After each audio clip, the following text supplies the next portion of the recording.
त्रिपुरा को आयुष्मान भारत के जो डेटा है उसको और भारत सरकार ने पहला असेसमेंट किया था जो कहाँ ये प्रॉब्लम हो सकती है, क्योंकि आयुष्मान भारत का डेटा रहता है सेंट्रलाइज्ड। उससे पता चल जाता है कहाँ बुखार है, कहाँ सांस की बीमारी के कारण से हॉस्पिटल में एडमिट हो रहा है, ये सब। तो उसके तहत माननीय प्रधानमंत्री ने कुछ जानकारी हमको दिया था और उसी समय त्रिपुरा सरकार ने पहली 29 जनवरी से एयरपोर्ट एवं जो हमारा इंटरनेशनल बॉर्डर है बांग्लादेश की, उसमें हमने जो चेकिंग शुरू कर दिया था और स्क्रीनिंग शुरू कर दिया था 29 जनवरी से। और त्रिपुरा एकमात्र स्टेट है जिनमें 16 मार्च से हमने 144 जारी कर दिया था, पूरे स्टेट में 144। और साथ ही साथ हमने पूरे जो आज के दिन में जो टेस्टिंग का जो पूरे भारत में जो रेशियो है, वह 1 मिलियन में जो सैंपल लिया जाता है, वो आज के दिन में भारत का जो रेशियो है, नेशनल रेशियो है 1 मिलियन में 667 माने 667 है। और त्रिपुरा में ये है 1350 है। तो बड़े मात्रा में हम लोग सैंपलिंग कर रहे हैं और साथ ही साथ सोशल डिस्टेंसिंग और साथ साथ मास्क लगाना और जल गमछा यूज करना। त्रिपुरा में बड़े मात्रा में जनजाति है 32%।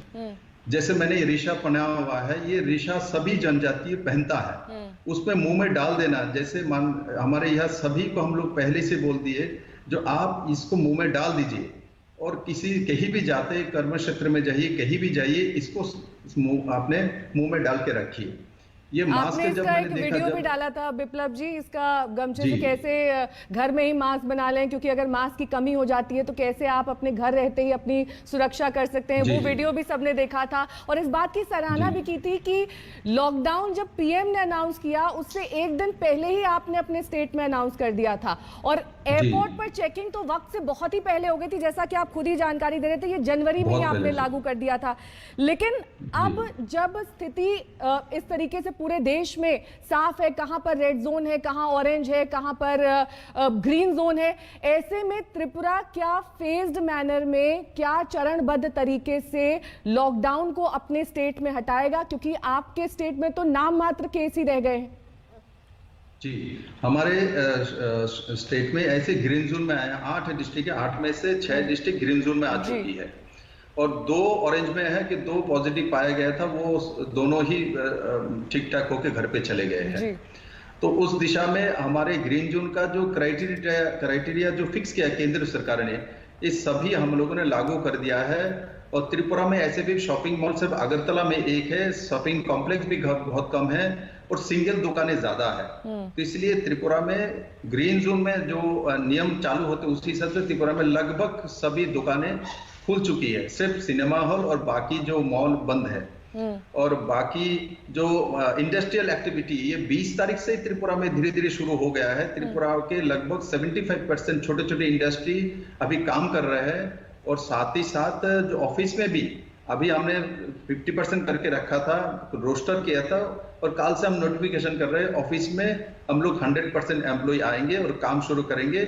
और जो प्राइमरी सेक्टर है हमारे agriculture, sericulture, floriculture, animal husbandry, dairy, poultry, इसमें हमने ज्यादा जोर दिया। अभी देखिए इस स्थिति में भी त्रिपुरा में एफसीआई के माध्यम से किसानों से 15 मई से हम प्रोक्योरमेंट करेंगे, धान पेड़ी खरीदेंगे और साथ ही साथ जो छोटे छोटे इंडस्ट्रियल यूनिट वो चालू हो गया है।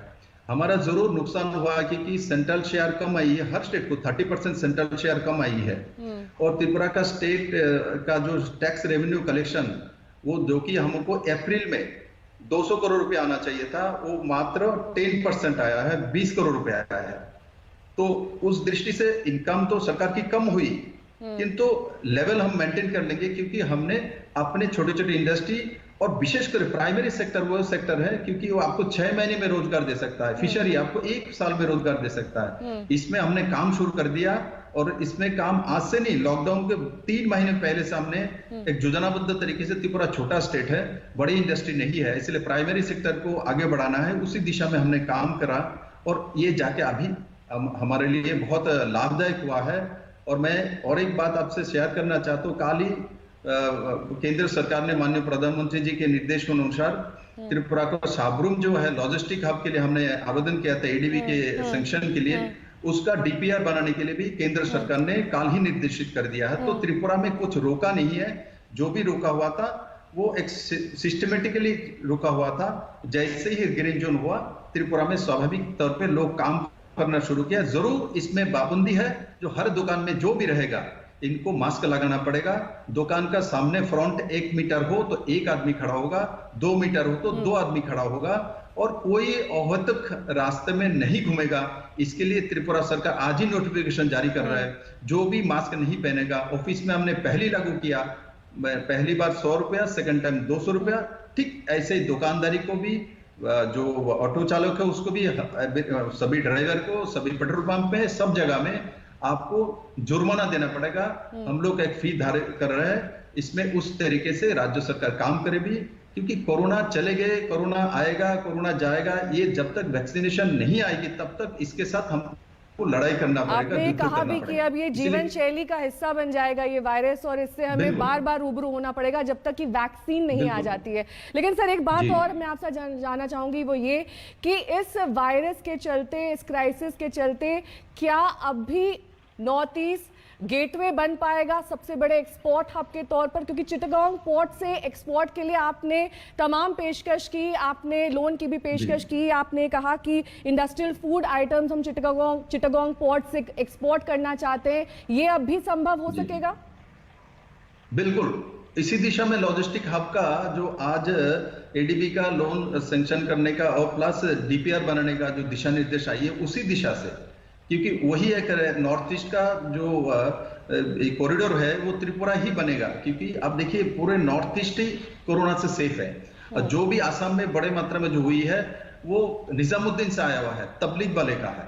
हमारे यहाँ भी जो अभी जो केस पाया गया है दोनों, वो भी तबलीग वाले ही, जो मेरठ से टीएसआर त्रिपुरा स्टेट राइफल का एक जवान ट्रेन से आ रहा था, तो उसके साथ वो तबलीग वाले थे जो कि सिलचर में उतरे हैं। तो उससे उसी ट्रेन में मेरे बहन भी थे, उनका अस्थमा का बीमारी थी, तो बहन को पकड़ लिया। तो बाद में देखा वो टीएसआर का जवान भी पकड़ा गया। ठीक है, दोनों सुस्त होके त्रिपुरेश्वर में आके आशीर्वाद से घर चले गए। और ये त्रिपुरा और नॉर्थ ईस्ट में आपको एक बात बताता हूं, नॉर्थ ईस्ट का आप देखिए गली मोहल्ले कम होता है, बड़े मात्रा में जनजाति है, वो अलग अलग जगह पे रहता है, सोशल डिस्टेंसिंग मेंटेन करता है। ये हमारे प्रकृति में के साथ हम लोग उस तरीके से जन्म से बड़े हुए हैं। इसलिए बड़े शहर में जैसे गली मोहल्ले, उसमें घिंजी, उसमें प्रॉब्लम आती है। त्रिपुरा से लेके पूरे नॉर्थ ईस्ट ऐसा नहीं है। देखिए नीट एंड क्लीन है, अलग अलग जगह पे घर है, सोशल डिस्टेंसिंग मेंटेन किया हुआ है। तो उस कारण से यह कोरोना के प्रभाव स्वाभाविक तौर पे कम होगा। दूसरी बात, पहाड़ी अंचल में रहने के कारण से हमारे पास इम्यूनिटी पावर बहुत ज्यादा है, मेहनत करने का, उसको डाइजेस्ट करने का शक्ति बहुत ज्यादा है। बहुत ज्यादा हम लोग आयुर्वेदिक मेडिसिन के ऊपर डिपेंडेंट है। हम लोग ये जो जंगल के पत्ता लता, ये सब जनजातीय लोग इसको यूज करता है। किसी का पैर टूट गया तो पत्ते से बांध देता है, उसी से ठीक हो जाता है। ये सब ये नॉर्थ ईस्ट की तरफ है। ठीक है, जिस कारण से विप्लव जी ये तो बात हुई इम्यूनिटी की, सोशल डिस्टेंसिंग की, और जिस तरीके से त्रिपुरा में घर भी अलग अलग होते हैं, सोशल डिस्टेंसिंग मुमकिन हो पाती है। लेकिन जो राज्य थिकली पॉपुलेटेड है जैसे कि महाराष्ट्र, दिल्ली, उत्तर प्रदेश, उन राज्यों को सीएम को आप कोई एडवाइस देना चाहेंगे कि कैसे संक्रमण को फैलने से रोके? जिस तरीके से आपका जो स्टेट है वो एक रोल मॉडल के तौर पर उभर कर सामने आ रहा है। मैं इतना ही कहूंगा, क्योंकि ये सब चीफ मिनिस्टर, कोई जो चीफ मिनिस्टर मेरे से बहुत बड़े हैं, बहुत कालों से सीएम रहे हैं और रहा है, तो मैं इनसे इतना निवेदन करूंगा, जो आप स्ट्रिक्टली आपके जो एडमिनिस्ट्रेशन में जो ऑफिसर है, इनको जो दायित्व दिया हेल्थ में, पुलिस में, आपके बाकी सब एडमिनिस्ट्रेटिव विभाग में, उसमें कड़ाई से आप जो केंद्र सरकार का जो नियम कानून लागू करवाइए, उसमें कोई रिलैक्सेशन मत दीजिए। लगेगा भाई मैं बहुत कड़ा चीफ मिनिस्टर हूं, लगने दीजिए, नाराज होने दीजिए। जब बच जाएगा तो प्रधानमंत्री ने जो बोला जान है तो जहान, तो अपने आप समझ में आएगा जान है तभी ना जहान मिलेगा। और साथ ही साथ मैं ये कहूंगा, क्योंकि अभी मुंबई में बहुत गलियां है, दिल्ली में गली है, तो इसमें बहुत प्रॉब्लम आएगी। तो इसलिए वहां जो सैनिटाइज वगैरह ये सब हो रहे हैं, किंतु इसको लड़ने के लिए एक ही व्यवस्था है, मास्क सब पहने, जागरूक रहे, नीट एंड क्लीन रहे, और साथ ही साथ जो आयुष का जो गाइडलाइन है उसको लागू करे कड़ाई से। मैं सभी सीएम को बोलूंगा माननीय प्रधानमंत्री जी ने आयुष मंत्रालय का जो गाइडलाइन दिया है इम्यूनिटी पावर बढ़ाने के लिए, चाहे आप गरीब में रहे किंतु इम्यूनिटी पावर बढ़ाने के लिए ये आप यूज करिए, तुरंत करिए, इससे बड़ा लाभ होगा आपको, इसी से आप निकाल सकते हैं। और सोशल डिस्टेंसिंग मेंटेन करिए और आयुष मंत्रालय का जो गाइडलाइन है माननीय प्रधानमंत्री बार बार बोल रहे हैं उसको जीवन में लागू कर दीजिए, वही आपका रास्ता निकालेगा, वही आपको। विप्लव जी, जब इस वायरस के बारे में पूरे देश में जागरूकता फैल रही थी उससे बहुत पहले त्रिपुरा ने एक्शन लेना शुरू कर दिया था। आपने अपना इंटरनेशनल बॉर्डर जो कि बांग्लादेश से सटा हुआ है उसे बंद कर दिया, आपने अपने जो राज्य का बॉर्डर असम से सटा हुआ है उसे बंद कर दिया ताकि किसी तरह से संक्रमण ना फैले। लेकिन अब जो ट्रेन सेवा बीते कुछ दिनों में शुरू हुई है प्रवासी मजदूरों के लिए, आप उसको कितना सही कितना जायज मानते हैं? क्या उस तरीके से जब मजदूरों को पहुंचाया जाएगा संक्रमण फैल पाए और ना फैल पाए उसको रोक पाना संभव होगा?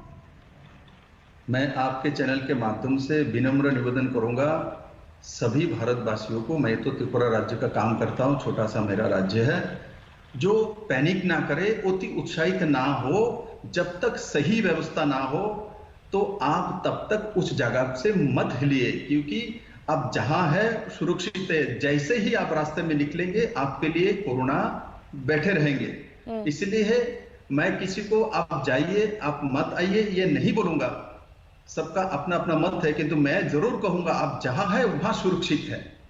और त्रिपुरा ने तो ये कर दिया, त्रिपुरा उसमें भी बाहर के लोग हैं और बाहर के लोग भी त्रिपुरा में हैं। हमने तय करके रख दिया त्रिपुरा में जो गुड्स लेकर ट्रक आता है इनके लिए भी नोटिफिकेशन जारी की, जो ट्रक आएगा तो पहले इनका सैंपल लेंगे, सिर्फ स्क्रीनिंग नहीं, सैंपल लेंगे और ट्रक रोक के रखेंगे स्कूल के माठ में, और उनका टेस्टिंग का रिपोर्ट जब तक नहीं आएगा तब तक उस ट्रक को त्रिपुरा के अंदर लेके जाने नहीं देंगे। और साथ ही साथ त्रिपुरा के कोई भी लोग आए बाहर से इनको भी बॉर्डर में खड़ा करेंगे, चेक करेंगे, 2 दिन आइसोलेशन में रखेंगे, उनका टेस्टिंग के लिए सैंपल लेंगे, सैंपल नेगेटिव आए तभी उनको जाने देंगे, नहीं तो नहीं जाने देंगे। इसमें किसी भी हालत में हम कहीं भी रिलैक्सेशन नहीं देंगे। और बांग्लादेश जो बॉर्डर है वो तो हमने पहले ही घोषणा कर दे दिया, जो बांग्लादेश में बॉर्डर में जनता कर्फ्यू लगातार रहेगा जब तक कोरोना यह विद्यमान है, क्योंकि बांग्लादेश में बड़ी मात्रा में कोरोना से मृत्यु हुई है, 150 के ऊपर मृत्यु हो चुकी है,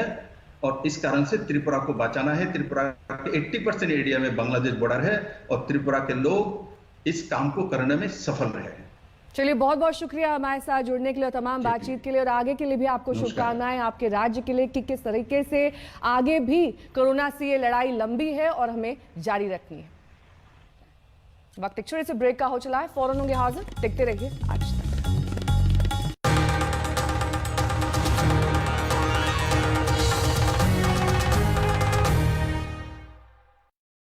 When you're up against an enemy who cannot be seen but is very lethal, the smartest thing you can do is to stay home, stay safe.